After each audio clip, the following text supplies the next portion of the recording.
Morning students, we can do numericals on molecular formula and empirical formula. बेटा आज हम molecular formula और empirical formula पे numericals करेंगे, ठीक है।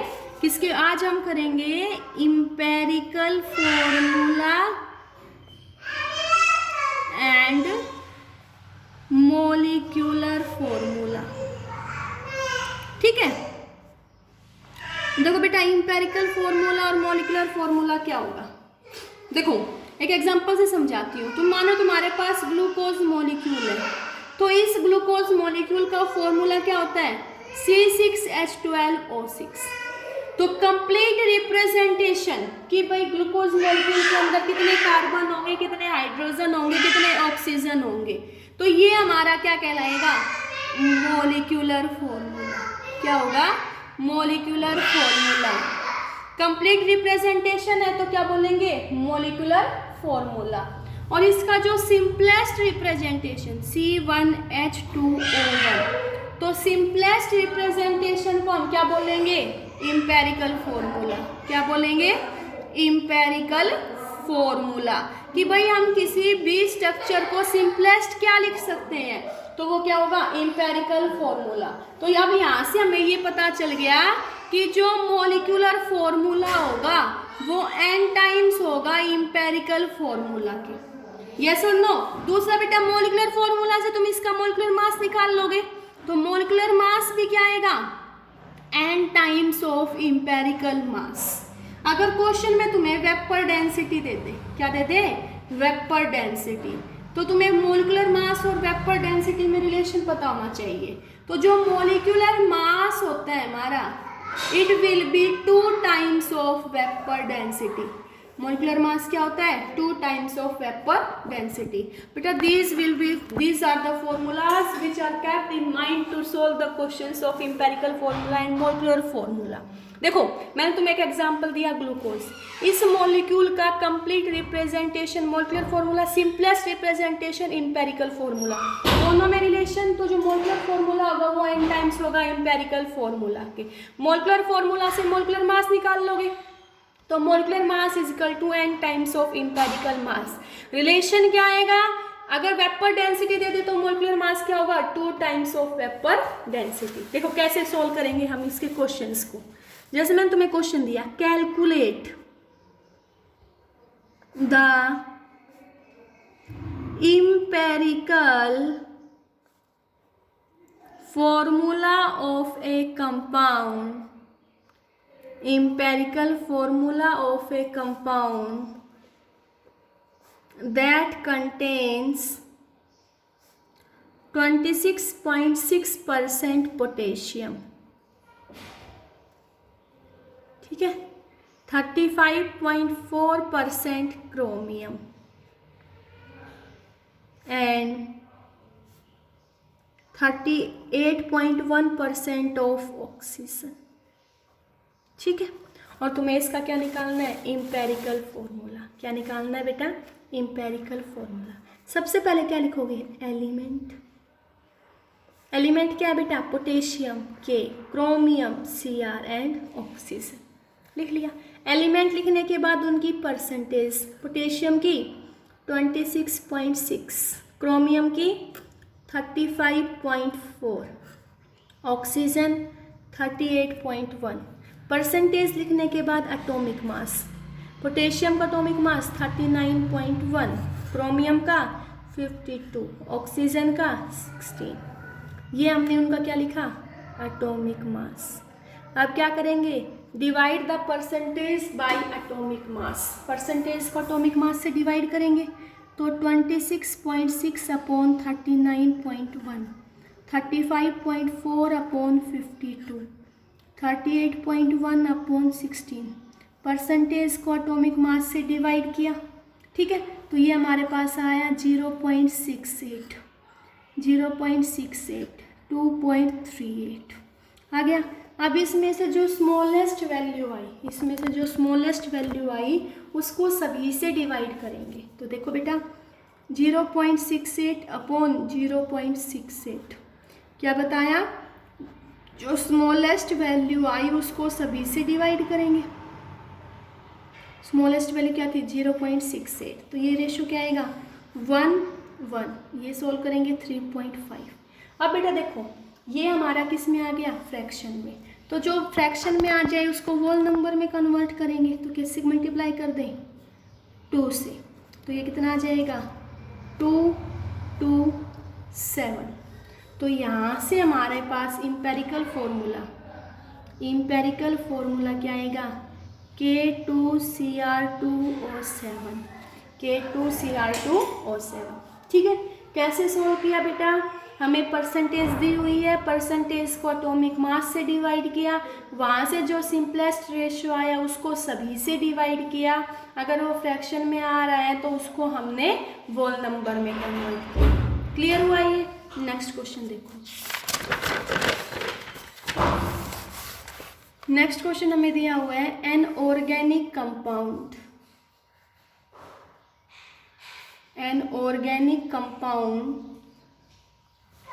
gave the following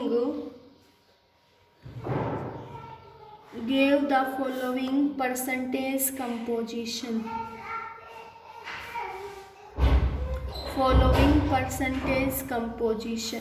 ठीक है, carbon 57.8%, hydrogen 3.6% and rest is oxygen.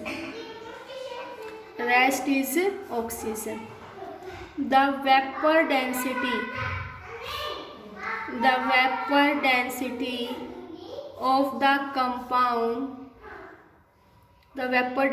of the compound was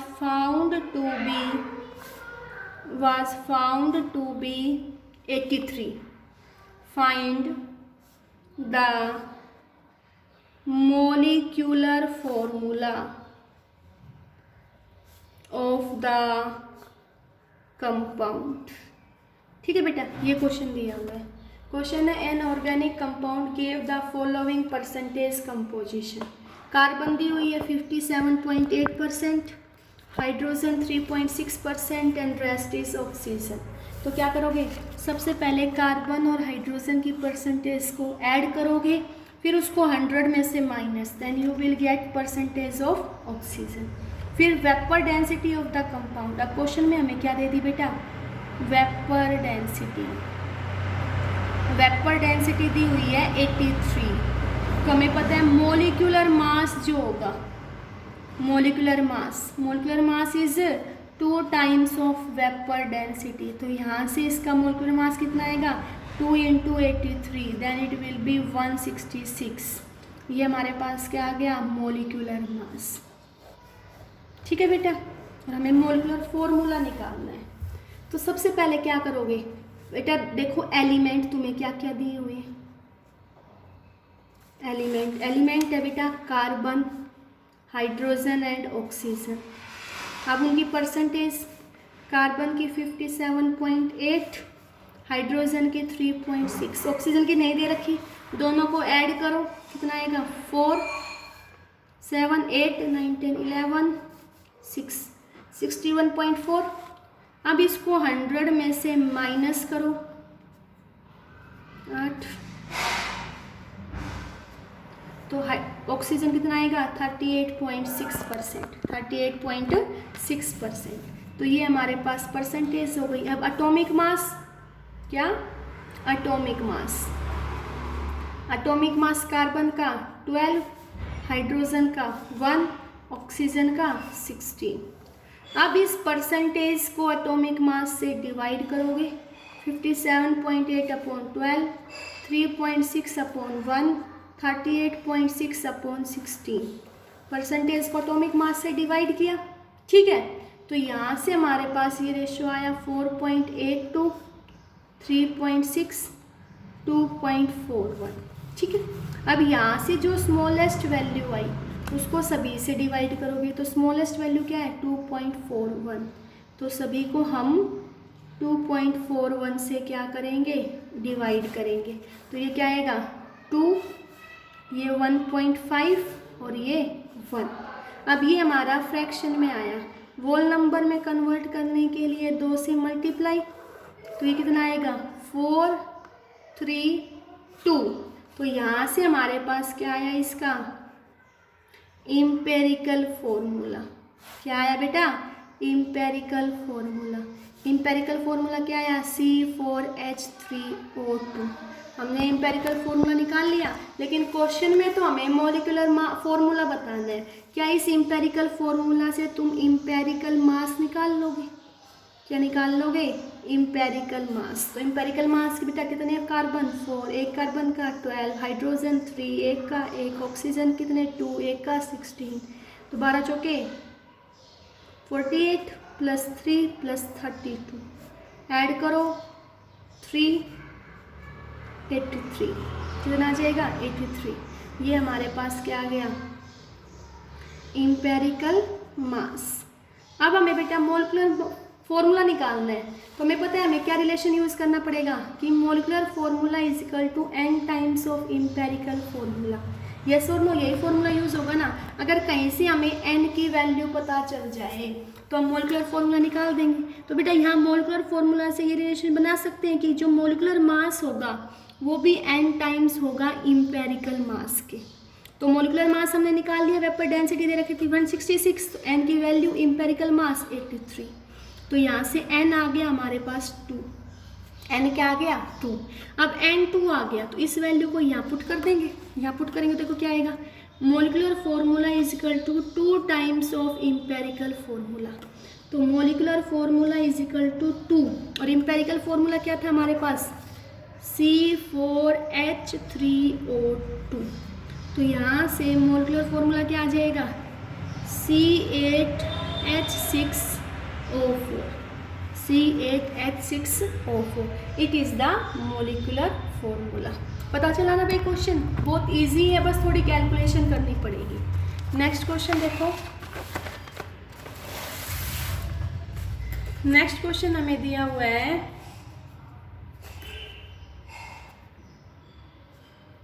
butyric acid. Butyric acid contains only carbon, hydrogen and oxygen.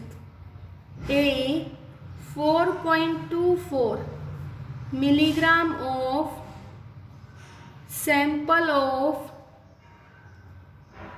butyric acid is completely burnt. It gives 8.4 milligram of CO2 and 3.46 milligram of water. What is the mass percentage of each element in butyric acid? Mass percentage of each element in butyric acid. ठीक है, आगे दिया हुआ then calculate molecular formula if molecular mass is 88। ठीक है, अब यहाँ देखो बेटा क्वेश्चन में हमें परसेंटेज भी नहीं दी हुई, तो सबसे पहले हमें परसेंटेज निकालनी पड़ेगी। यस और नो, ये कह दिया कि उसके अंदर कार्बन, हाइड्रोजन और ऑक्सीजन है, तब हमने 4.24 मिलीग्राम सैंपल ब्यूट्रिक एसिड को बर्न किया, तो यहाँ से हमें 8.4 मिलीग्राम CO2 मिला और 3.46 मिलीग्राम वाटर मिला। तो सबसे पहले हम परसेंटेज निकालेंगे। तो परसेंटेज ऑफ कार्बन, तो कार्बन किसमें प्रेजेंट होता है बेटा CO2 के अंदर कार्बन। तो अब यहाँ देखो कितना कार्बन होगा 12, कितने में 44।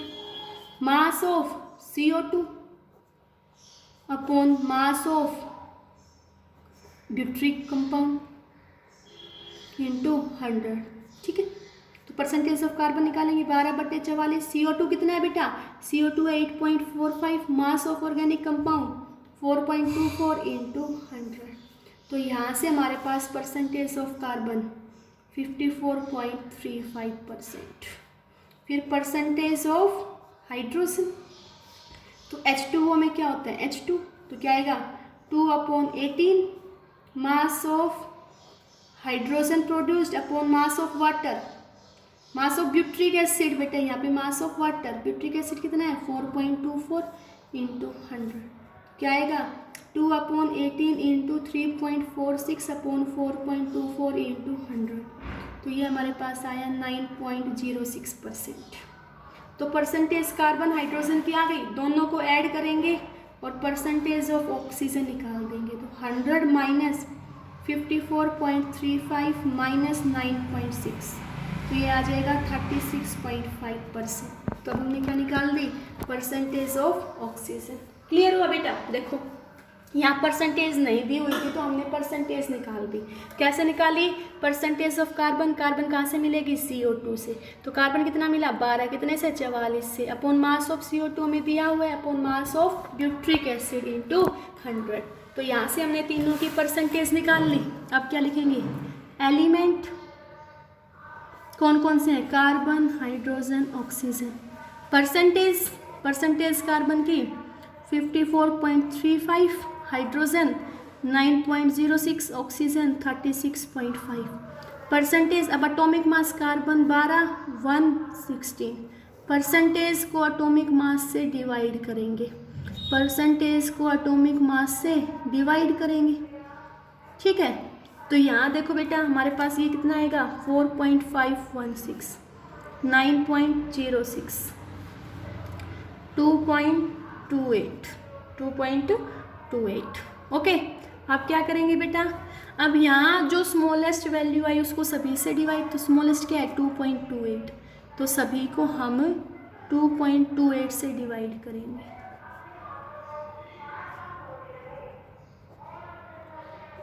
ठीक है, तो ये हमारे पास आएगा 1.97, ये 4.02 और ये आएगा 1। अब बेटा देखो 1.97 को हम अप्रोक्स 2 लिख सकते हैं, इसको 4, इसको 1, तो ये हमारे पास क्या आ गया इम्पेरिकल फार्मूला। तो इम्पेरिकल फार्मूला क्या आया C2H4O1, C2H4O1, it is the empirical formula.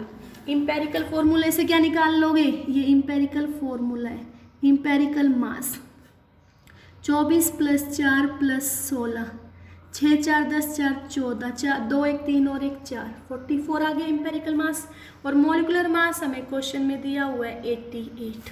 तो देखो molecular mass is equal to n times of empirical mass, तो 88/44 is equal to n, n की वैल्यू कितनी आ गई 2। तो मोलिकुलर फार्मूला क्या आएगा? Molecular formula is 2 times of C2H4O1, तो कितना आ जाएगा C4H8O2, C4H8O2, it is the molecular formula of butyric acid. Okay, next question देखते हैं बेटा। नेक्स्ट क्वेश्चन है एन ऑर्गेनिक कंपाउंड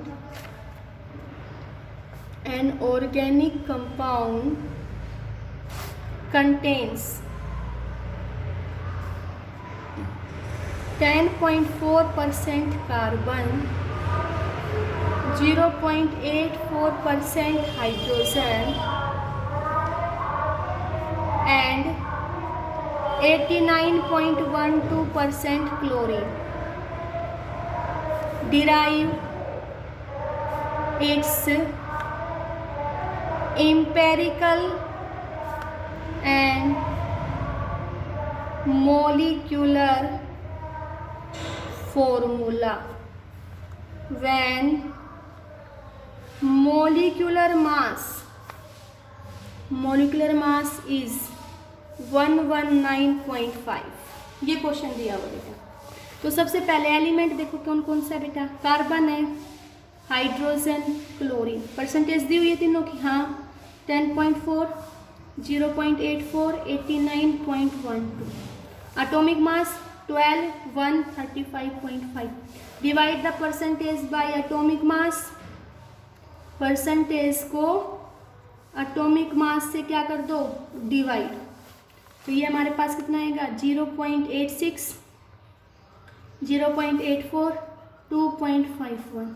इसमें से जो स्मॉलेस्ट वैल्यू आई उसको सभी से डिवाइड तो स्मॉलेस्ट वैल्यू क्या है 0.84, तो ये हमारे पास 1 1, ये 3, तो यहाँ से हमारे पास क्या आ गया इम्पेरिकल फॉर्मूला। तो हमारे पास इम्पेरिकल फॉर्मूला क्या आया CHCl3, और हमें क्या निकालना है इम्पेरिकल एंड मोलिकुलर फॉर्मूला। तो इम्पेरिकल फॉर्मूला आ गया, यहाँ से इसका इम्पेरिकल मास निकाल लोगे, कार्बन का 12 प्लस 1, एक क्लोरीन का 35.5 इंटू 3, तो 12 प्लस 1 प्लस 5 से 15, 5 से 15 1 16, 3 3 और 1 10, तो ये हमारे पास कितना आएगा 6 7 8 9, 119.5 इम्पेरिकल मास आ गया। और मोलिकुलर मास हमें क्वेश्चन में दिया हुआ है बेटा 119.5, मोलिकुलर मास क्वेश्चन में दिया हुआ है। अब हमें रिलेशन पता है बेटा, molecular formula is equal to n times of empirical formula. तो मोलिकुलर फॉर्मूला नहीं पता लेकिन मोलिकुलर मास पता है, तो मोलिकुलर मास क्या होगा n times of empirical mass. तो मोलिकुलर मास कितना दिया हुआ है 119.5, n की वैल्यू निकालनी, इम्पेरिकल मास भी 119.5, तो n की वैल्यू 1, n की वैल्यू 1 मीन्स बेटा जो मोलिकुलर फॉर्मूला है वही हमारा क्या होगा इम्पेरिकल फॉर्मूला। तो यहाँ पे मोलिकुलर फॉर्मूला भी क्या आएगा CHCl3, और इम्पेरिकल फॉर्मूला भी क्या आएगा CHCl3। Molecular formula and empirical formula both will be CHCl3। तो यहाँ क्वेश्चन करने के लिए बेटा सबसे पहले percentage is divided by atomic mass, वहाँ से जो स्मॉलेस्ट वैल्यू आए उसको सभी से डिवाइड, होल नंबर में आ जाए तो ठीक है, फ्रैक्शन में है तो उसको 2 से डिवाइड करके मल्टीप्लाई करके होल नंबर में कन्वर्ट कर दोगे, वहाँ से क्या पता चल जाएगा इम्पेरिकल फॉर्मूला। क्या पता चल जाएगा इम्पेरिकल फॉर्मूला। क्या तो इम्पेरिकल फॉर्मूला पूछेंगे या मोलिकुलर फॉर्मूला। अगर मोलिकुलर फॉर्मूला पूछेंगे तो वहाँ पे तुम्हें मोलिकुलर मास दिया होगा, वहाँ से n की वैल्यू निकाल लोगे और बाद में क्या निकाल दोगे उसका मोलिकुलर फॉर्मूला। क्लियर हुआ ये? थैंक यू बेटा।